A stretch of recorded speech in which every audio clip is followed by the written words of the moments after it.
Olá, minha gente! Mais uma live.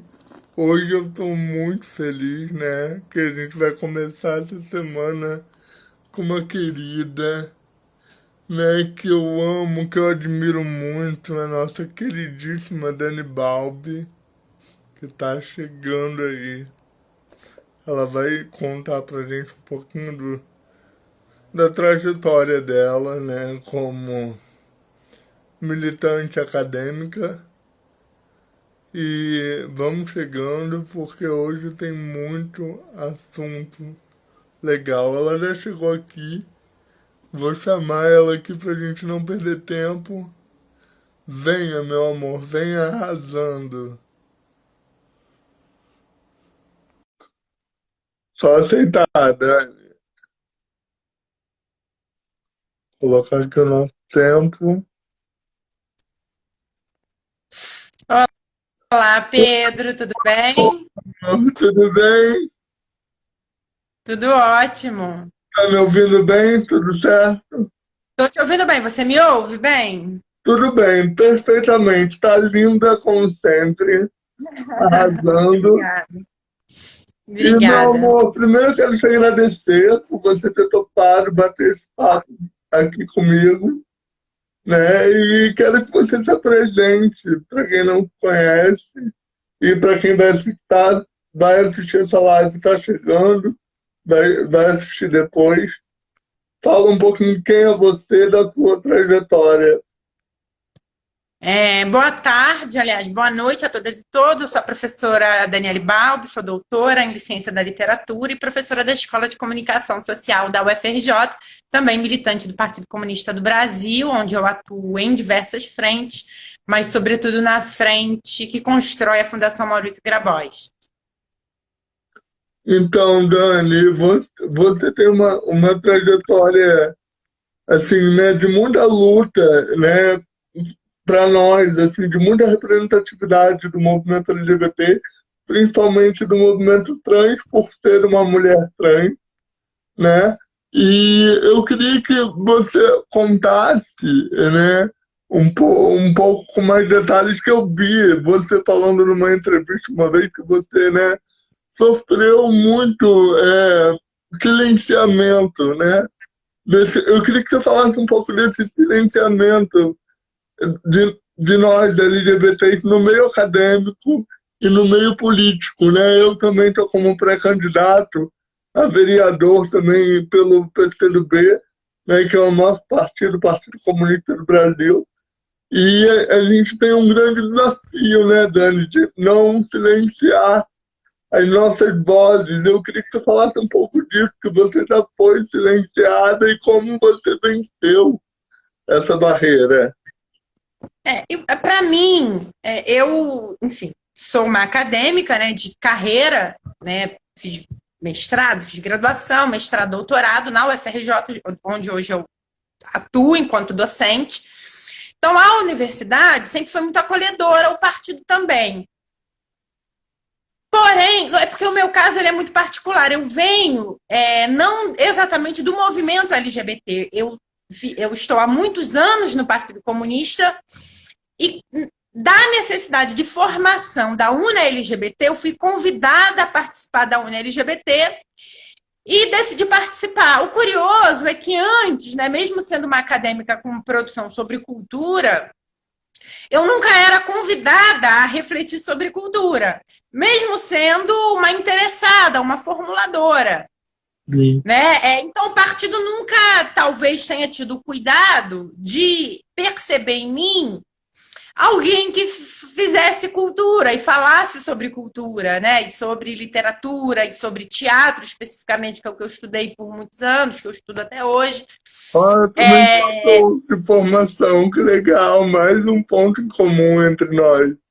Pois é, eu estudo mais a dramaturgia, né? Mas então, a questão, justamente, o que tem me incomodado muito é o enquadramento das pessoas LGBTIs num nicho específico. E isso me incomoda profundamente. Né? Por exemplo, quando eu começo a construir a frente LGBT do partido, a convite, com muita dificuldade a frente é construída, muito importante a pauta e a luta LGBT, inclusive para que pessoas como eu, pessoas transexuais, não sejam enquadradas num nicho de atuação específico que parte da estigmatização das nossas vidas. Né? Acabei de postar um texto sobre isso, enfim. E ainda hoje é muito difícil, né? Quer dizer, sair a guetização da política e o constrangimento de figuras como nós a determinados espaços, para mim, é a forma mais violenta de silenciamento, porque pode vir, inclusive, mascarada como palco e cessão de espaço constrangido, confinado somente à execução de uma pauta. E uma pauta que precisa de muitas coisas, né? Que precisa de um olhar mais apurado sobre política para uma determinada população, determinado segmento da população. No caso, pessoas LGBTs, mas quais as políticas, quais as correlações das pautas e das demandas e das necessidades desse segmento da população em relação a todas as outras áreas que formulam os partidos, os movimentos sociais. Então, não existe pauta LGBT descolada de, por exemplo, a perseguição de uma proposição em relação à mudança da matriz de trabalho, de emprego, de geração de renda, né? Com, obviamente, proposição sobre reserva de vagas, sobre política e propaganda contra algumas formas de discriminação veladas. Então, acho que esse foi o maior silenciamento que hoje eu ainda... Hoje não, né? E aí, por conta de muito esforço e muita resistência, eu consigo ser, mesmo que hoje ainda com muita dificuldade, né?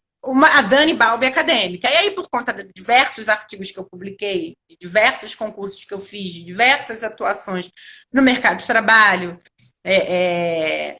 e ainda hoje tentam me enquadrar como alguém que é apenas uma figura exótica, dentro, inclusive, do espaço da política. Isso tem sido a minha atuação dentro do movimento da Frente LGBT, e a minha atuação é para desmascarar e desmistificar a atuação de pessoas LGBTs.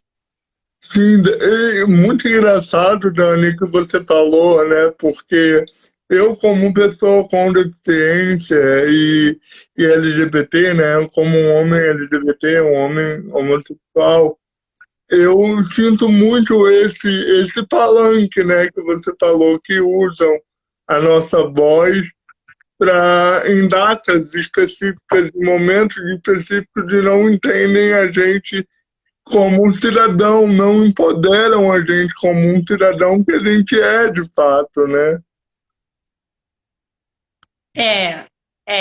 E aí entender as especificidades das pessoas LGBTs, né? Quer dizer, você é um ator. Você é um ator, uma pessoa com deficiência, um homem homossexual, mas você é um ator, você trabalha com isso, você tem outras coisas para falar. Né? E aí eu acho interessante dizer como é que a sua trajetória em busca da cidadania e da integralidade da sua vida é, de certa maneira, tracionada por uma tentativa de enquadramento. Sim. Isso me incomoda profundamente. Sim. E aí cria um espaço específico que, de certa maneira, reduz a compleição da nossa figura humana, que é muito além, enfim, de eu ser negra, mulher, trans, né? No seu caso, você ser uma pessoa com deficiência, homossexual, e aí é isso. Nós somos isso, com muito orgulho, mas somos muitas outras coisas também. Com certeza. E eu vejo assim muito, né? Eu, aqui no Conselho de Cultura, eu pleiteei uma época, uma cadeira para o movimento LGBT, né? Do movimento LGBT, que a gente já conseguiu, por exemplo, no Conselho de Saúde, aqui da cidade, uma cadeira, né? No Conselho de Saúde. Mas no Conselho de Cultura eu tive a audácia de ouvir de uma pessoa que eu não vou citar aqui o nome, de falar, mas tem LGBT em tudo quanto é segmento, tem LGBT no teatro, LGBT no artesanato, não precisa criar um segmento para isso. As pessoas não entendem que a gente precisa, sim, desse espaço, a gente precisa, sim, dessa voz e a gente precisa, sim, desse empoderamento, né? Com certeza, né? Até porque. Mas em todos os espaços, né? Eu acho isso. Sim, sim. E eu queria te perguntar, Dani, assim, você como acadêmica, como é que você acha que tá mudando o acesso à academia, né, às universidades em relação à população trans? E qual é a política que nós LGBTI, nós que estamos como militantes políticos dentro dos partidos, temos que incentivar a implantar nas universidades, nas escolas, para que mais trans, mais LGBTI tenham formação acadêmica, tenham direito de ter formação acadêmica. O que você assim, indicaria como política pública para dar certo, assim, nesse momento tão difícil que a gente está vivendo para o movimento LGBTQIA+. O acúmulo do movimento LGBTI é avançar na política de ação afirmativa através de reserva de vagas, né? Seja no ensino técnico, seja no ensino superior. Há uma portaria, a famosa portaria do Weintraub, né, que ele tentou derrubar enquanto bravata antes de ser expurgado do Ministério da Educação, trata justamente da necessidade de aplicação e construção de política pública para pessoas diversas, incluindo pessoas do segmento LGBTI da sociedade. E isso estimulou, na pós-graduação especificamente, a abertura de concursos que já destinavam um percentual de reserva de vagas para nós, principalmente pessoas transexuais e travestis. Eu acho que isso precisa ser uma política melhor elaborada e mais transversal, no sentido de ser uma diretiva do Ministério da Educação, que obviamente tem impacto nas secretarias estaduais e municipais de educação, que tratam de formação, de qualificação profissional para ingresso no mercado de trabalho, acompanhada, além de políticas de promoção da diversidade através de propagandas institucionais do governo, também através de política de reserva de vagas no mercado de trabalho ou de incentivo fiscal às empresas e empreendedores que queiram colorir as suas companhias. Acho que esses são os acúmulos do movimento LGBT, né? E acho que é um importante passo para a gente conseguir superar a nossa exclusão dos mecanismos que efetivam a cidadania, né? Que são aqueles que levam à educação formal e também ao ingresso no mercado de trabalho, nos postos mais que exigem maior qualificação e que, obviamente, têm maior remuneração e também prestígio. E eu sempre falo, né, nas minhas entrevistas, nos lugares onde eu tenho fala, né, Dani, que a gente precisa enxergar que a gente não pode mais trabalhar em segmentação, né, de setorizar o movimento, né? E você veio do movimento estudantil, né?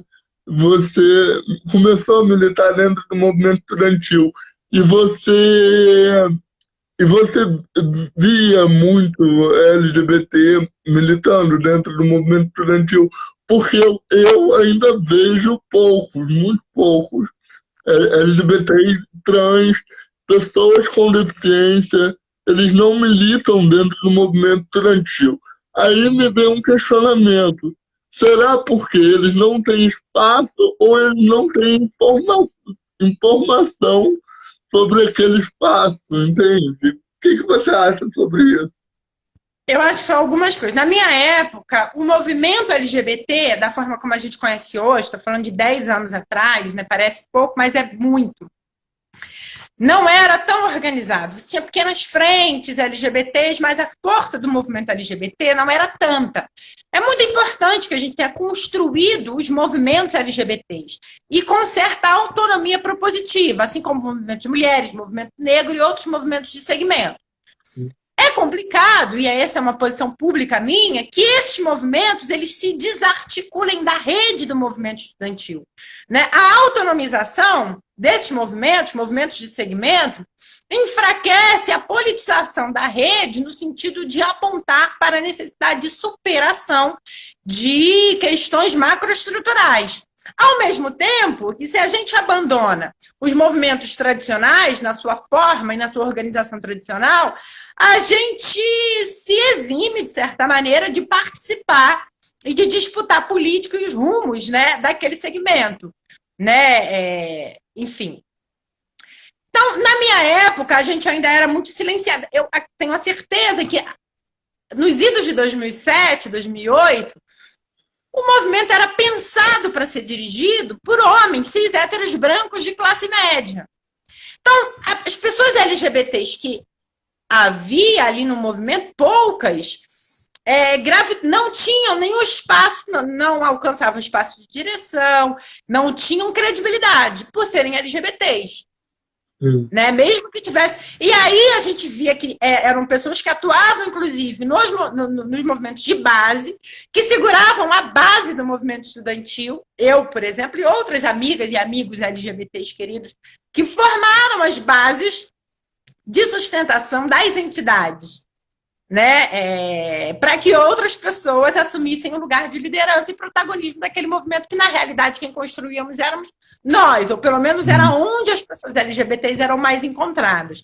Ao longo desses anos, eu acredito que com um movimento importante de busca por protagonismo e vociferação necessária das pautas e da necessidade de denunciar essa exclusão LGBTI-fóbica, misógina, racista, capacitista, enfim, nós conseguimos mais espaço, ou pelo menos constranger a nossa entrada nesse espaço. Ainda é suficiente? Não é suficiente, está longe de ser.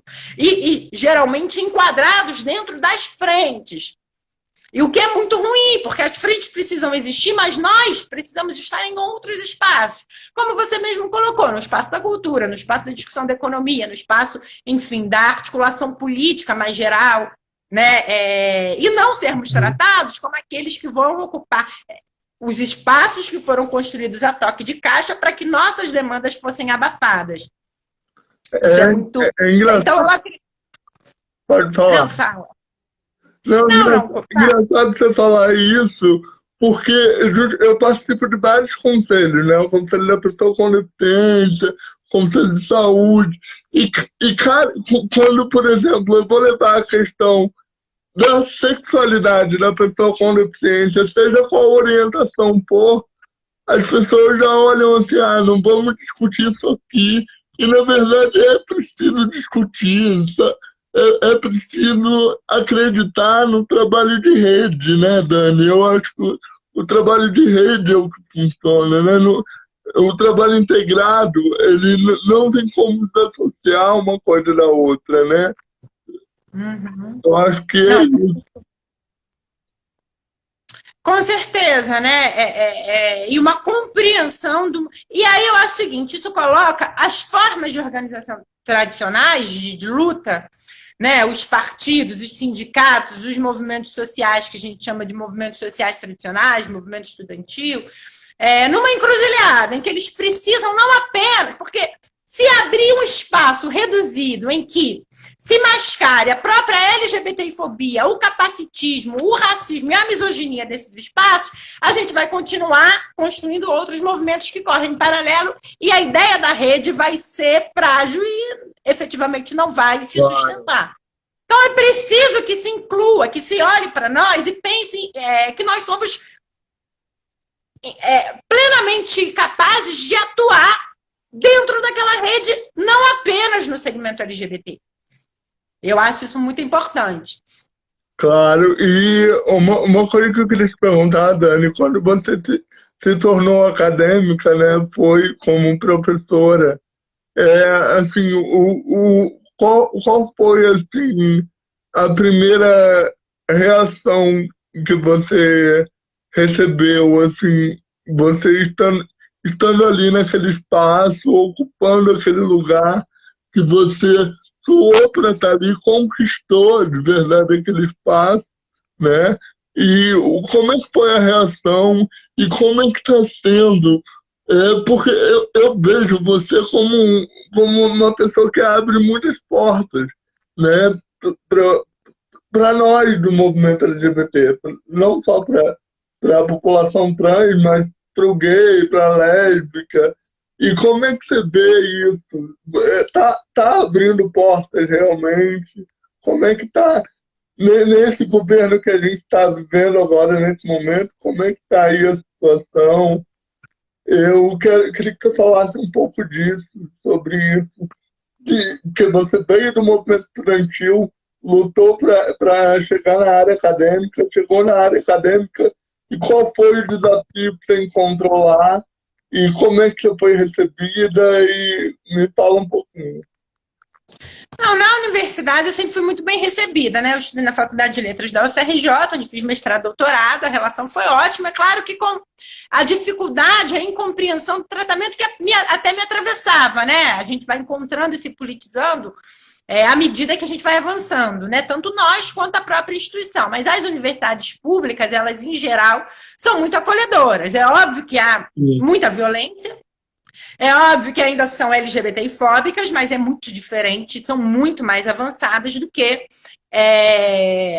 qualquer outro espaço fora da universidade. Eu tenho absoluta certeza e convicção quando eu digo que a universidade é o espaço mais acolhedor, mais potente, mais tenso, mais incrível que a gente encontra nessa sociedade, inclusive um dos espaços mais importantes de resistência a essa política neofascista que, infelizmente, hoje ocupa o poder.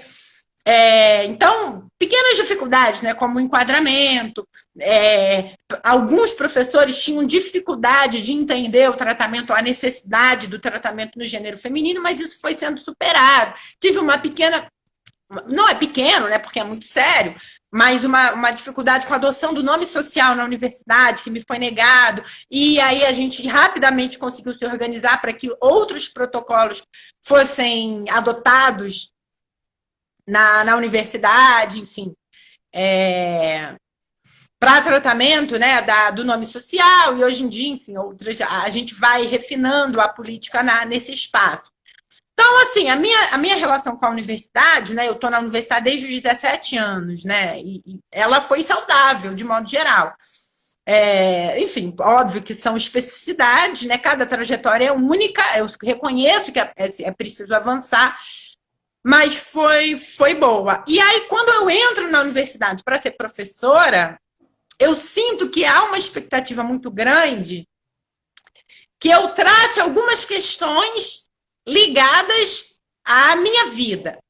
E é óbvio que eu vou sempre me posicionar, eu vou sempre ser uma pessoa anti-LGBT-fóbica, participar dos espaços de discussão e politização para, enfim, um ambiente mais diverso e mais plural, porém, eu estou ali na qualidade de professora de literatura. Então, a maior parte do meu tempo naquela universidade vai ser dedicada à pesquisa, ao estudo de literatura e de dramaturgia. Da mesma forma, na escola de comunicação, existe, felizmente, por parte dos alunos e parte grande do corpo docente e técnico-administrativo da universidade, uma expectativa em relação à diversidade, o que constrange eventuais LGBTI-fobias, racismos e misoginias que poderiam aparecer no caminho. Então, isso é muito importante para que eu possa, inclusive, ser uma pesquisadora bastante tranquila ali naquele ambiente. O seu processo de transformação, né, ou de descoberta, melhor dizendo, foi dentro da universidade, né, que você começou a se transformar, né? A transição aconteceu dentro da universidade. A transição, obrigado pela palavra aqui. E como é que foi, Dani? Porque dentro do movimento estudantil você não tinha feito a transição ainda, né? Ou tinha? Não, eu já era a Dani, mas eu não tinha passado pela transição com hormonioterapia e cirurgias que eu fiz depois. Então, era difícil, até por conta da fase andrógena, né? Ela durou muito tempo. E aí, por conta mais de dificuldades de posicionar a transexualidade para minha família e de conquistar autonomia financeira. Mas eu já, enfim, já me colocava como a Dani, já era, e era difícil para nós, né, para todo mundo entender a androginia como parte, inclusive, da transexualidade. Hoje em dia, por força do movimento estudantil, do movimento LGBTI, é mais fácil a gente lidar com o gênero, com a autodeterminação de gênero. Naquela época não era tão fácil. Mas ali no mestrado, no final do mestrado, eu comecei a transição, eu já usava o banheiro feminino, já era apresentada na congregação, no Conselho Universitário como a Dani. Eu digo muito, a especificidade da Universidade Federal do Rio de Janeiro, que é uma universidade muito sensível à mudança e ao acolhimento e à força do movimento estudantil. É óbvio que ainda é uma universidade extremamente assimétrica do ponto de vista da concentração da classe que acessa a universidade, que é a classe dominante, né? Isso está mudando, mas ela é também uma universidade que está sempre à frente, ou tentando um diálogo produtivo e transformador com os movimentos LGBT, estudantil, de mulheres, negro. Então, acho que isso me ajudou a passar por uma transição muito tranquila. Meus professores, eles, na época da cirurgia, eles doaram, né? Meus professores, enfim, minha orientadora, um professor querido que é da Academia Brasileira de Letras, e vários outros professores doaram, se engajaram, compartilharam, perguntaram como eu estava. Tinha uma torcida ali pela transição. Até porque era alguma coisa muito esperada, porque eu já era a Dani. Então, e aí, quando eu começo a sofrer com a disforia de gênero, e aí isso pode vir a impactar a minha trajetória na academia, que é quando os meus alunos no Colégio de Aplicação da UFRJ e toda a comunidade, de certa maneira, me acolhe e me ajuda a passar pela transição. E era uma coisa muito natural, né, Dani? Era natural seu. Então era muito orgânico, né? Porque é realmente muito orgânico. E eu ia te perguntar, você era a única mulher trans dentro da universidade? Na minha época, sim. Tinha um menino trans que está passando pela transição, há pouco tempo começou a passar pela transição. Tinham dois, na verdade, dois meninos trans, queridos. Um acabou indo para o sul, o outro... E eles eram do espectro político oposto na época, né? Não o espectro, né? Eles eram à esquerda, né? Mais à esquerda. Eles eram do PSTU, dois queridos. Mas, na época, também todo mundo passando por aquela fase andrógena, né? E por isso a importância do movimento LGBT, para ajudar pessoas que naquela época passavam, não se entendiam muito bem, eventualmente sofriam consigo mesma, a entender o que é a transição, como começar, né? O que é a importância da própria fase andrógena, enfim. Uma coisa que você falou agora bacana, né? Para a gente discutir, para as pessoas entenderem o que é a transição. O que me preocupa muito, Dani, é também levar essa discussão para as escolas, porque tem muitas crianças trans, né, que a gente sabe que tem, que sofrem com isso, né? E os pais também dessas crianças sofrem.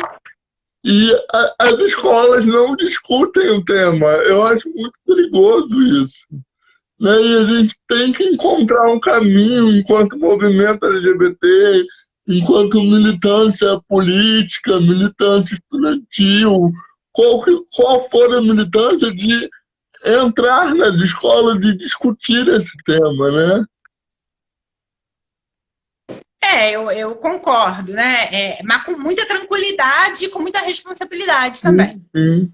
Porque é muito difícil. A transexualidade é um fenômeno que ainda não foi suficientemente estudado pela comunidade científica. Inclusive, para que nós consigamos resguardar o respeito à saúde das pessoas transexuais, principalmente as mais vulneráveis, que são as jovens, as crianças que apresentam disforia, é importante que a gente trate esse tema com muita responsabilidade. Levantar a bandeira da diversidade, pensar em como tratar a diversidade ao longo dos currículos, desde jovem, desde muito cedo, no primeiro segmento do ensino fundamental já, né, da forma como seja fácil, saudável e tranquilo, pensando politicamente, pensando na saúde mental daquelas crianças e na forma como os profissionais de educação devem se engajar e devem participar da discussão, da implementação desses currículos mais diversos, né? Então, eu acho que é isso, né? E tem que ter muito cuidado, porque as crianças, às vezes, elas têm muita... Eu, por exemplo, sempre soube que eu sou uma mulher transexual, mas é porque o meu caso é de uma disforia aguda que impactava, inclusive, na minha saúde psicológica.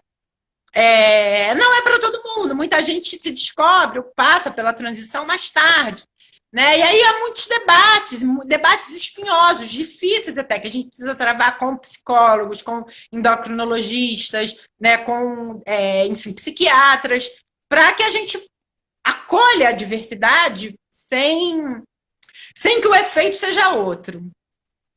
Gente, estão falando aqui que minha cara tá cortada na câmera, melhorou? Tá um pouquinho. Melhorou ou não? Tá, a testa tá cortada. Melhorou? Melhorou, agora tá perfeito, tá lindo. Obrigada, porque o pessoal falou aqui que às vezes a gente não tem noção, né, de live. Mas assim, o Dani, é fundamental o que você falou, mas hoje, né, a gente tem livros infantis que discutem sobre o tema. Eu estava até participando de um seminário, né, sobre criança e adolescente, que eu também sou estudante de assistência social, e eu levo muito essa questão, né, também lá para assistência social, porque tem que ter esse olhar da assistência social, da educação, como eu falo, esse trabalho integrado, né? E o que eu vejo, Dani, é que a gente não tem, inclusive um amigo meu, que é meu professor na faculdade de serviço social, ele me falou: Pedro, faça a sua monografia, faça o seu TCC, falando da sexualidade da pessoa com deficiência, porque a gente não tem muito trabalhos acadêmicos, né, referências acadêmicas falando sobre isso. Né? Por exemplo, a única trans que eu conheço, que eu conheço assim, de internet, de acompanhar o trabalho e de conversar com ela às vezes, eu vou até trazê-la aqui na minha live, é a Leandrinha Duarte, não sei se você conhece, que ela é maravilhosa, ela milita, né, na área da pessoa trans, né, nesse lugar de fala que é dela. E, infelizmente, Dani, a gente não tem muito trabalho acadêmico. Então, eu queria que você falasse se você tem algum trabalho acadêmico já publicado e se você pensa em fazer, tipo, um filme, um curta, por exemplo, porque eu depois quero até conversar com você em off, porque estou desenvolvendo um projeto de um curta para falar sobre sexualidade da pessoa com deficiência. A gente está desenvolvendo essa ideia, vou conversar com você depois, mas a gente ainda tem muito pouco material acadêmico de referência, né? Por exemplo, nas políticas de saúde, a gente não tem essa visibilidade, essa referência, esse local de fala. Né? Nas políticas de prevenção à saúde, a gente não tem muito isso. Então, eu queria saber de você, se você desenvolve algum trabalho de algum livro, algum curta, né? Já que você é roteirista, trabalha com arte também. Se você pensa em desenvolver ou se você já desenvolve, falar um pouquinho para a gente. Então, eu tenho uma série de poemas publicados, né? Eu tenho alguns contos e muitos artigos acadêmicos. Se dizer assim, honestamente, sobre a transexualidade, eu tenho uma coluna no Portal Vermelho, que é muito livre, e eu publico algumas coisas sobre transexualidade. Mas não me interessa trabalhar com esse tema. Não sou obrigada. E aí eu acho que é muito importante nós, pessoas LGBTs, pessoas ditas, né, segmentos de minoria ou segmentos marginalizados, nos politizarmos a partir daí. A gente, eu não tenho paixão por escrever hoje, pode ser que um dia eu escreva, pode ser que eu seja chamada para contribuir num projeto que eu acho importante participar, mas não me apaixona falar sobre transexualidade ainda. Né? Eu escolhi estudar teoria da literatura, um aspecto específico da literatura, da teoria da literatura, né, que é o teatro épico, com um recorte específico que enquadrava um período de produção da dramaturgia brasileira. E aí a questão é a seguinte, eu não acredita-se, isso é uma armadilha, inclusive, da universalidade, que é cis, que é branca, que é LGBT, que é heterossexual, de achar que eles podem falar sobre essas questões que são universais e que nós devemos falar sobre outras coisas. Né? Não, eu quero falar sobre epicização, estratégias de epicização e aclimatação, entre todas as aspas, da epicização à realidade nacional no transcurso do golpe. E, obviamente, pensar algumas categorias, que é o meu trabalho, né, especificamente. Trabalho e história enquanto elementos, enquanto componentes dramáticos dentro dessas obras. E é isso que eu estudo. Né? Hoje eu quero estudar, tenho estudado muito trabalho. Tenho estudado escravidão porque me chamou a atenção estudar a escravidão e a relação formação no mercado de trabalho formal no Brasil e escravidão. E eu tenho uma tese a perseguir que eu estou começando a testar a sua validade. E aí eu vou começar a estudar mais especificamente. Sair agora um pouquinho da ciência da literatura estrito sensu. Mas a questão é justamente, eu acho que você, e aí o convite que a sua orientadora te faz é super importante, porque de fato há uma carência de estudos mais consistentes e que deem conta da nossa realidade. Mas nós não somos obrigadas e obrigados a conduzir o estudo se nós não queremos. Porque aí parece o seguinte, mas você vai falar de Shakespeare? Mas você vai querer fazer, sei lá, o galã, a mocinha? Mas você vai estudar medicina? E vai falar sobre, sei lá, endocrinologia? Não. Né? Você tem que estudar isso. Parece que, senão não está aqui. Senão vai embora. Não. E aí, coloca dentro de uma caixinha. Tudo. Já te coloca dentro de uma caixinha de novo, né? Exatamente. E realmente, assim, eu na minha trajetória artística, né, eu vou sempre mais para esse lado político, né, o lado social. E realmente, eu vejo essa lacuna de não ter material falando sobre sexualidade da pessoa com deficiência, porque quando fala de LGBT, fala só de violência, de prostituição e por aí vai. Né? E não se fala, não se empodera o LGBT como um cidadão. Né? Exatamente. E você me falando isso deu uma clareada nas ideias aqui, porque é realmente isso, né? A gente, se deixar, colocam a gente na caixinha de novo, né? Exatamente. Aí o espaço que abre é um espaço que eles concedem. Não, tudo bem, você quer falar sobre transexualidade, mas escreve um roteiro sobre transexualidade. Não. Um dia eu vou escrever. Eu tenho um sonho de escrever, por exemplo, fazer um remake do Um Dia de Cão, né? Dog Day Afternoon. Sim. Mas pensando o enquadramento daquela, pensando em adensar a relação. Porque me incomodou, obviamente, o tratamento estigmatizado da personagem transexual e a centralidade na personagem do Al Pacino.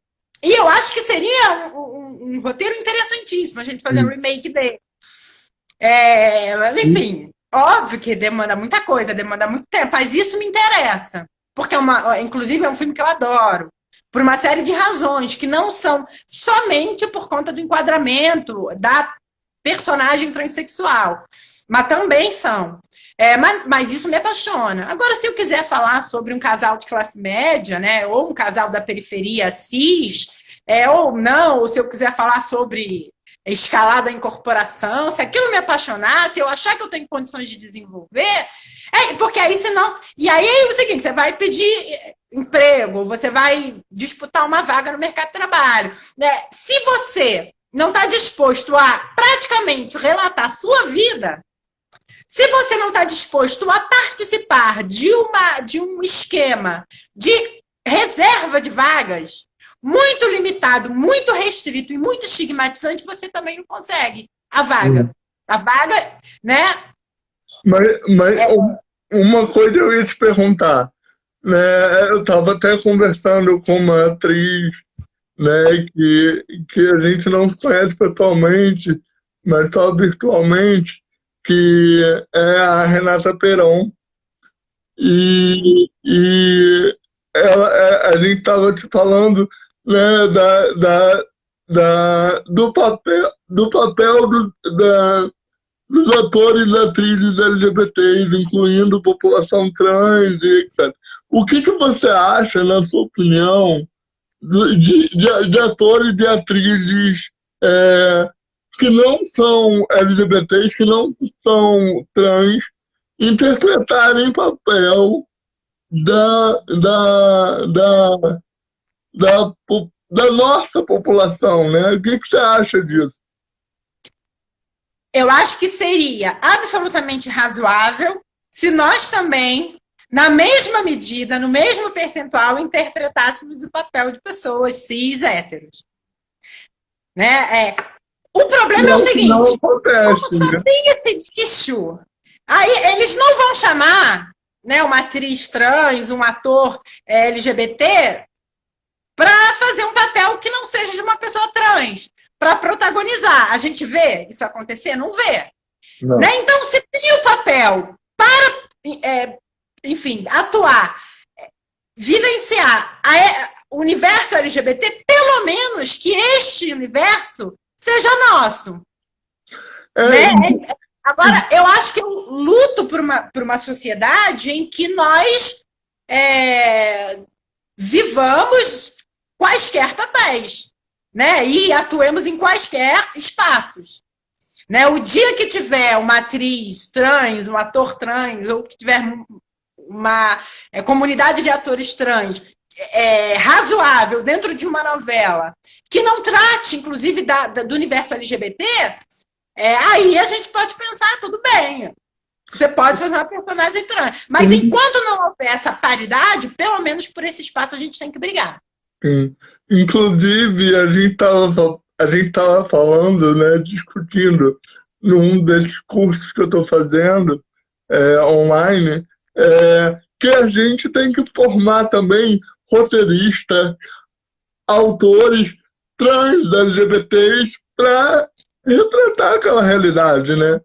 Por mais que você tenha me falado que você não começou a ser roteirista por causa da lacuna de falta de histórias, de livros e contos da população LGBT, você é o seu local de fala, você pode falar sobre isso, entendeu? Então, eu acho que a gente tem que formar a consciência, está mudando, né? Mas assim, eu acho que a gente tem que formar também não só atores, mas também do outro lado de lá, atores escritores com deficiência, roteiristas com deficiência, trans roteiristas, entendeu? Porque aí vai naturalizar o debate, né? Se a pessoa quiser fazer... Porque só o fato da gente estar ali numa mesa de roteiro, a gente já muda o olhar. Mesmo que a obra não trate, não tenha um universo trans, ou universo LGBTI, né? Ou que não trate sobre o capacitismo, sobre a negritude, sobre a misoginia, mas só o fato da gente estar ali já muda o olhar, né? Muda a compreensão.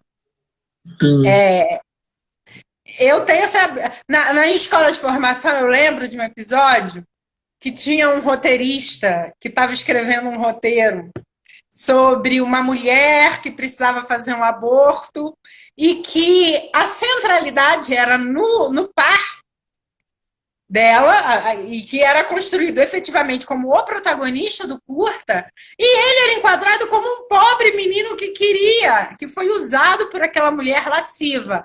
Mas foi tanto debate naquela mesa que ele engavetou a obra. Eu não sei se um dia ele vai desenvolver, mas ele foi constrangido ali. Porque a gente tem que debater, tem que discutir, entendeu? Eu acho que como você falou, só o fato de você estar ali, ou qualquer outro LGBT, trans, homem trans, mulher trans, estar ali naquele local muda aquela ótica, né? Muda aquele olhar sobre aquela obra, né? É uma opinião particular minha. Hoje, eu acho que a gente precisa discutir o assunto sendo o assunto mesmo, sabe? Mas eu espero que a gente chegue no momento que a gente não precise levantar essa bandeira. Eu concordo muito com você, que a gente precisa discutir o assunto. Eu só acho que nós não somos, por não sermos enquadrados, obrigados a fazer isso. Entendo. É diferente, porque só isso. Aí todo o resto a gente não pode fazer. Todo o resto do mundo, nessa lógica, por isso que ela é insuspeita, ela é camuflada, ela é muito sutil. Né? Cria-se um nicho. E aí é o seguinte, o mundo atua, você mantém a estrutura funcionando com 90% de tudo sendo cis, hétero, e 10% para todo mundo que não é enquadrado nessa universalidade. E aí a gente não pode fazer nada diferente. Então a gente tem que aumentar o percentual, não pode ser 10. Tem que ser mais, tem que ser 60. Quantas pessoas? Qual é a importância da gente? 60, 70, 80? Né? E aí, mas se a gente não quiser, a gente tem o direito de não fazer só isso.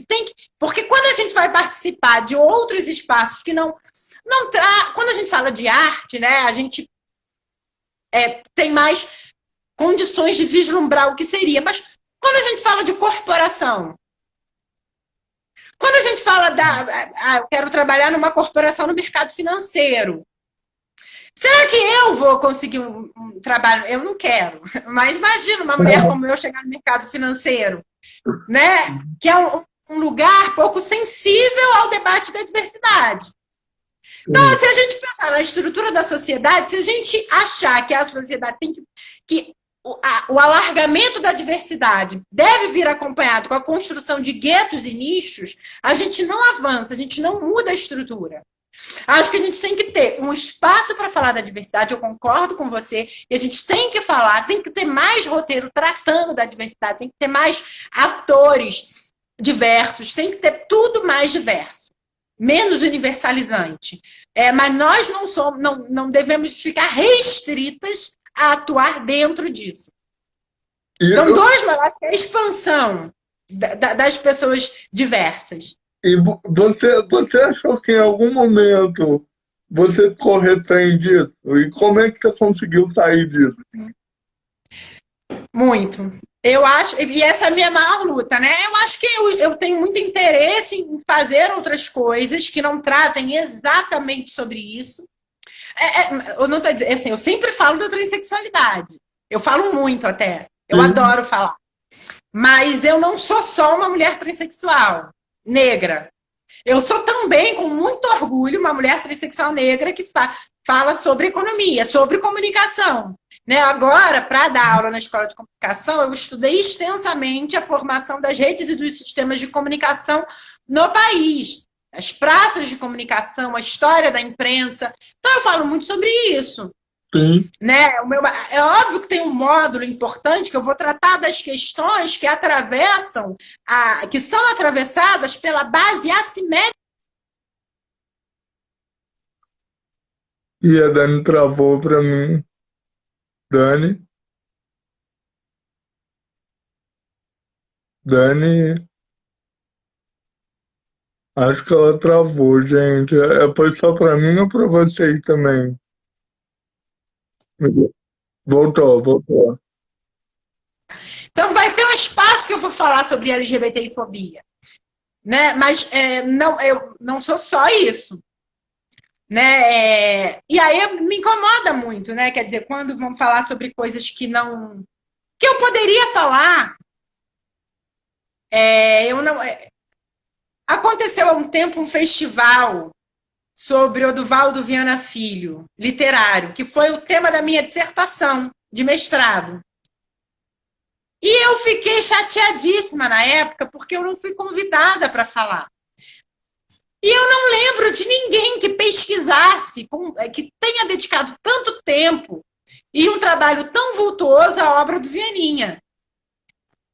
No Rio de Janeiro, pelo menos, né? Óbvio que há professoras em São Paulo que pesquisam sobre isso, mas no Rio de Janeiro não lembro de alguém que tenha se dedicado tanto ao Vianinha. E eu não fui chamada.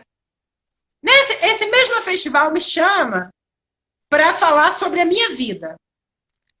Eu nasci. É importante falar sobre a minha vida, mas eu já falei tanto. E por que esse festival não me chamou para falar sobre uma coisa que é aquilo que eu decidi fazer? Que é com o que eu decidi trabalhar.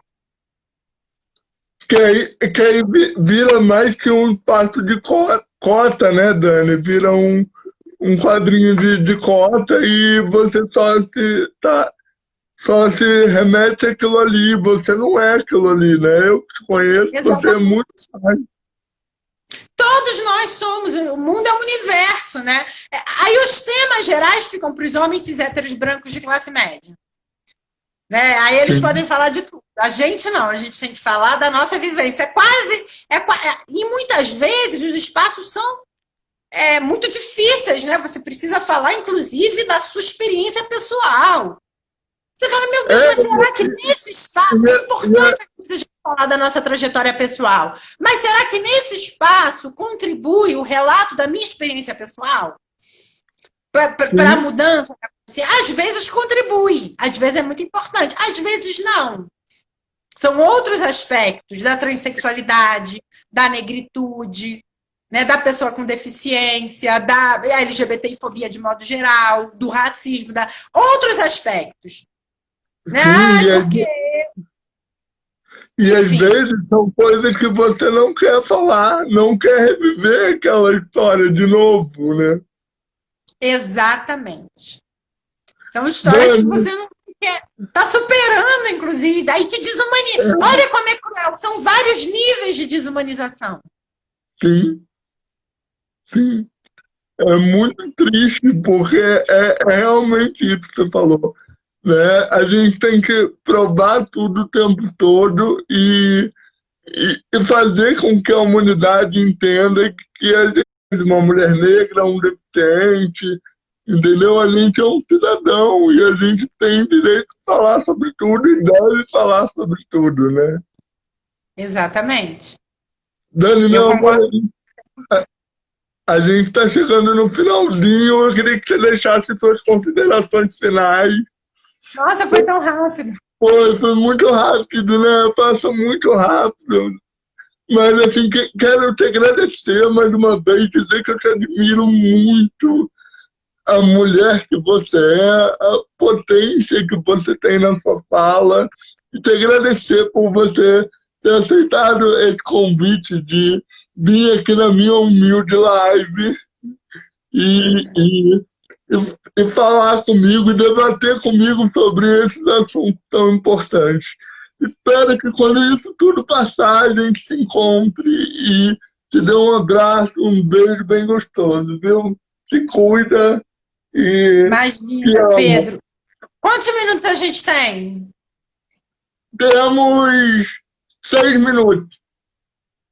Eu queria te agradecer pelo convite, foi uma delícia, você é incrível, eu queria parabenizar você pela, enfim, sua capacidade de articulação, por tudo que você constrói, que você atua. Parabenizar pela força de apresentar uma pré-candidatura pública para um partido comunista, dizer que eu estou contigo aqui torcendo, né, pelo seu sucesso, pela sua trajetória, e pelo ator que você é, pelo assistente social que você está se formando. Muito orgulho de ver pessoas como você, tão comprometidas, tão dispostas a mudar o mundo e a fazer um mundo melhor, mais bonito, mais igualitário, mais transformador. Conte comigo aqui na torcida sempre. Parabéns pela iniciativa, pelas lives, pelo canal e por tudo mais. Um beijo muito grande. Eu não gosto de live, falei isso para você, mas eu gosto de gente, eu gosto de pessoa, eu gosto de discutir. Foi uma delícia estar com você. Obrigado, meu amor. Eu fiquei até emocionado agora. Beijo. Te amo. Se cuida.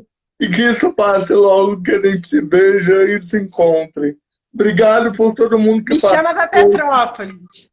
Quer? Me convida, que eu vou subir. Com certeza. Por favor, venha. Venha quando quiser. Quando passar essa pandemia, eu vou te ligar. Me liga. Beijo, amor. Beijo, gente. Obrigado. Essa live vai ficar salva no meu GTV, no meu canal e no meu Facebook lá, @Mundo Pedro Fernandes. Me segue lá e me acompanhe. Estamos juntos e juntas na luta, como sempre. Beijo, obrigado. Beijo, amor. Fica com Deus. Beijo, gente.